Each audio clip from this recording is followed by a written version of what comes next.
नमस्कार बंधुरा आमिष फेले निरामिष परिवारे आपनादेर सबाइके स्वागत जानिए आज के आबारो एक रेसिपि निये चले एसेछि। आज के एक टिफिनेर रेसिपि निये चले एसेछि। ठीकई धरेछेन, सुजिर उपमा।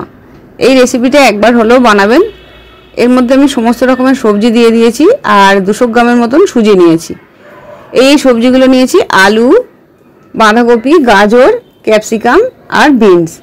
সবজিগুলো প্রথমে একটু লবণ জলে ভালো করে ভাপিয়ে নেব। এর মধ্যে আমি ক্যাপসিকাম আর বিনসটা ভাপাবো না, যেহেতু এই নরম সবজি, কিন্তু গাজর, বাঁধাকপি আর আলুটা হালকা 2 মিনিটের মতন ভাপিয়ে নেব। খুব বেশি ভাপাবো না, ভাপিয়ে জাস্ট একটু 2 মিনিটের মতন ফুটবে, সঙ্গে সঙ্গে তুলে নিয়ে এটা আমি জলটা ঝরিয়ে নেব। সবজিটা দিয়ে দিলাম, দিয়ে 2 মিনিট পরে এটা নামিয়ে নিয়ে তারপরে ফিরে আসছি। 2 মিনিট হয়ে গেছে, এবার এটা আমি নামিয়ে নিয়ে খুব ভালো করে জল ঝরিয়ে নিয়েছি। এবার কড়াতে ঘি দিয়ে দিলাম, ঘি দিয়ে এতে আমি সুজিটা ভেজে নেব। সুজিটা যখন ভাজবেন সে সময় গ্যাসের ফ্লেমটা মিডিয়ামে রাখবেন, খুব বেশি জোরে রাখবেন না, একটু মিডিয়াম আছে এটা খুব ভালো করে ভেজে নিতে হবে। খুব লাল লাল হবে না, কিন্তু ভালো করে ভাজা ভাজা হবে। সুজি ভাজলে টেস্টটা খুব ভালো আসে। এইভাবে নাড়াচাড়া করে ভেজে নেবেন, আর দেখবেন যেন নিচে বসে না যায়। খুব ভালো করে ভাজা ভাজা করে নিয়ে এটা তুলে নিয়ে এরপর একে একে সবজিগুলো আমি ভাজা ভাজা করে নেব। সুজিটা ভাজা হয়ে গেছে, এবার তুলে নেব। সমস্ত সুজিটা তুলে নিয়ে এবার ওই কড়ার মধ্যেই আমি অল্প পরিমাণ মতন একটু ঘি দিলাম আর সরষের তেল দিলাম। দিয়ে খুব ভালোভাবে গরম হয়ে গেলে একটা শুকনো লঙ্কা আর ক্যাপসিকামটা দিয়ে দিলাম। সামান্য একটু হিং দিয়েছি, সেটা দেখানো হয়নি। 2টো কাঁচা লঙ্কা ছোট করে টুকরো করে কেটে রেখেছিলাম, সেটাও দিয়ে দিলাম। একটু ভাজা ভাজা হলে বিনসটাও দিয়ে দিলাম। দিয়ে একটু সামান্য একটু লবণ দিয়ে হালকা করে একটু ভাজা ভাজা করে নেব। এই সবজিটা একটু ভাজা হলে তারপর এর মধ্যে গাজর, বাঁধাকপি আর আলু যে সেদ্ধ করে রেখেছিলাম সেটা দিয়ে দেব। ভালো করে ভাজা ভাজা করে নিলে ক্যাপসিকামের একটা খুব ভালো সুগন্ধ বেরোয়। সবজিটা একটু ভাজা হয়ে গেছে, এবার ভাপিয়ে রাখা যে বাঁধাকপি, আলু আর গাজরটা ছিল সেটা দিয়ে দিলাম। আপনারা শীতের সমস্ত রকমের সবজি এর মধ্যে দিতে পারেন, যেমন ফুলকপি, ব্রকলি, এইসব সবজিগুলো একটু ভাপিয়ে নিয়ে দিতে পারেন।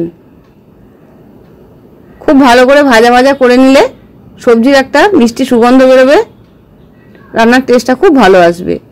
সামান্য একটু লবণ দিয়ে দিলাম, দিয়ে একটু ভাজা ভাজা করে নেব। আগে যেহেতু আমি সবজিটা সেদ্ধ করার সময় লবণ দিয়েছিলাম, সেই বুঝেই লবণটা দিয়েছি। সবজিটা একটু ঢাকা দিয়ে ভাজছি, যেহেতু ক্যাপসিকাম আর বিনসটা কাঁচা ছিল। সবজিটা একটু ভাজা হয়ে যাওয়ার পরে 1/2 চামচ ধনে গুঁড়ো, 1/2 চামচ জিরে গুঁড়ো দিয়ে দিলাম আর 1 মুঠো মতন কারি পাতা দিয়ে দিলাম। কারি পাতাটা আপনারা সরাসরি তেলের মধ্যেও ফোড়ন দিতে পারেন, তবে এইভাবে যদি সবজির সঙ্গে ভাজা ভাজা করে নেন সেক্ষেত্রে গন্ধটা খুব ভালো আসবে। এভাবে নাড়াচাড়া করে একটু ভাজা ভাজা করে নেব সবজিটা খুব ভালোভাবে ভাজা হয়ে গেলে তারপরে এর মধ্যে আমি ভেজে রাখা সুজিটা মেশাবো। সবজিটা খুব ভালোভাবে ভাজা হয়ে গেছে, এবার সুজিটাও মিশিয়ে দিচ্ছি। সুজিটা আপনারা অবশ্যই পরিমাণ বুঝে করবেন। সুজি যেহেতু পরিমাণে বেড়ে যায়, এটা অনেকটাই হবে। মোটামুটি 3 জনে খুব ভালোভাবে এটা পেট ভরেই খেতে পারবে। আপনারা রাত্রিরে ডিনারেও কোনো দিন যদি ডিনারের রুটি পরোটার বদলে এই রেসিপিটা বানান, দেখবেন সবাই হাসি মুখে খেয়ে নিচ্ছে। এবার এই সময় আমি 1/2 কাপের মতন জল দিয়ে দিলাম। জলটা অবশ্যই বুঝে শুনে দেবেন, অল্প অল্প করে দেবেন বা হাত দিয়ে ছিটিয়ে ছিটিয়ে দেবেন। একসঙ্গে বেশি জল দেবেন না, তাহলে সুজিটা খুব বেশি নরম আর পাতলা হয়ে যাবে, খেতে ভালো লাগবে না। অল্প অল্প জল দিলে সুজিটা ঝরঝরে হবে, তাহলে খেতে ভালো লাগবে। এবার স্বাদ অনুযায়ী লবণ দিয়ে দিলাম, আরও একটু সামান্য জল দিলাম। লবণের সঙ্গে জলটা ভালোভাবে মিশিয়ে নিয়ে সুজিটা আরও একটু নাড়াচাড়া করে ভাজা ভাজা করে নেব। যেহেতু বিনস, ক্যাপসিকাম এই সবজিগুলো একটু ভেজেছি, ভাপাইনি, সেই জন্য একটু অল্প ঢাকা দিয়ে আমি খুব ভালো করে সেদ্ধ করে নেব। মিনিট খানেক মতন আমি ঢাকা দিয়ে করে নিয়েছি। একটু যদি ঢাকা দিয়ে করে নেন রেসিপিটা খুব দেখবেন খুব তাড়াতাড়ি কম সময় হয়ে যাচ্ছে, 10 থেকে 12 মিনিটের মধ্যেই এত সুন্দর একটা রেসিপি হয়ে যাবে।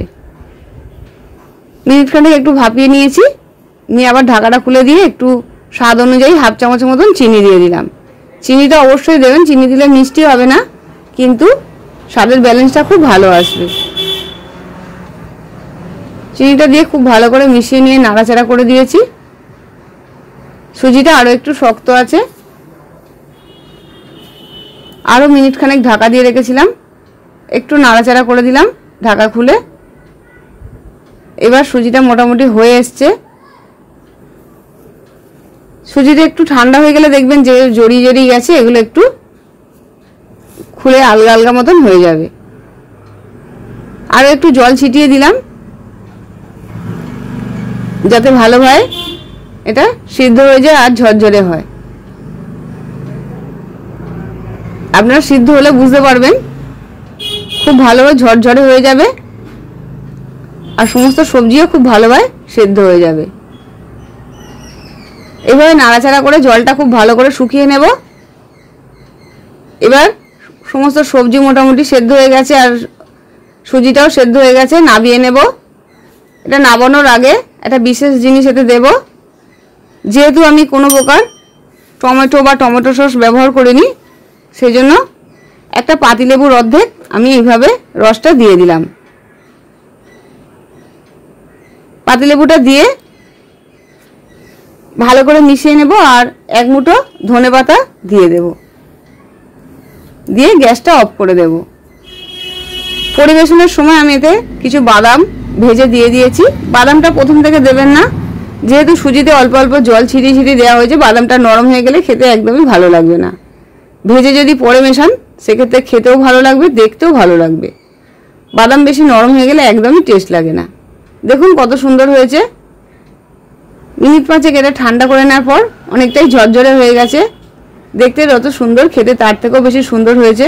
যেহেতু এটা পুরোপুরি নিরামিষভাবে করেছি, আপনারা গোপালকেও ভোগ দিতে পারবেন, কিংবা সকালের টিফিনে বা বাচ্চাদের টিফিনেও দিতে পারবেন, এমনকি বড়রাও স্কুল কলেজ বা অফিসে নিয়ে যেতে পারবে, এত সুস্বাদু হয়।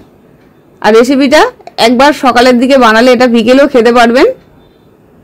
গরম গরমই যে খেতে হবে তার কোনো মানে নেই, একটু ঠান্ডা হয়ে গেলেও খেতে খুব ভালো লাগে। আবার ফিরে আসবে এরকম নতুন নতুন রেসিপি নিয়ে। আপনারা আরও নতুন কি রেসিপি দেখতে চান বা টিফিনের নতুন কি রেসিপি দেখতে চান অবশ্যই আমায় জানাবেন। ভালো লাগলে লাইক শেয়ার করবেন আর সাবস্ক্রাইব করতে ভুলবেন না। নমস্কার।